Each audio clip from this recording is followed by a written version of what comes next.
ရှမ်းပြည်နယ်မြောက်ပိုင်းမူဆယ်မြို့နယ်အတွင်းရှိလုံခြုံရေးကိစ္စခံများနဲ့မြို့ရင်းရှိနေအိမ်များတို့ဒီကနေ့မနက်အစောပိုင်းက KIA TNLA လက်နက်ကင်အဖွဲ့ကလက်နက်ကြီးလက်နက်ငယ်များဖြင့်အကြမ်းဖက်ဝင်ရောက်တိုက်ခိုက်ခဲ့ကြောင်းသိရှိရပါတယ်။ဖြစ်စဉ်များမှာ KIA TNLA ပူးပေါင်းဖွဲ့ဟာ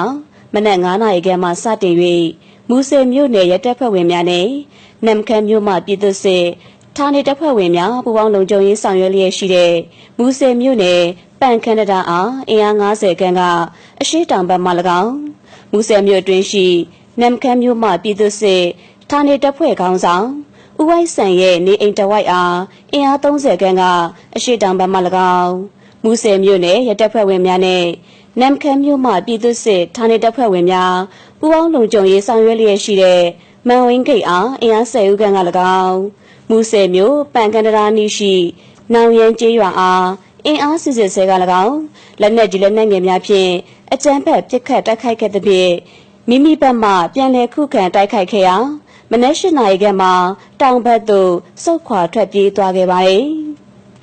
အကြမ်းဖက်ပစ်ခတ်တိုက်ခိုက်မှုများကြောင့်မြန်မာနိုင်ငံရဲတပ်ဖွဲ့ဝင်2ဦးပြည်သူ့စစ်ဌာနေတပ်ဖွဲ့ဝင်4ဦး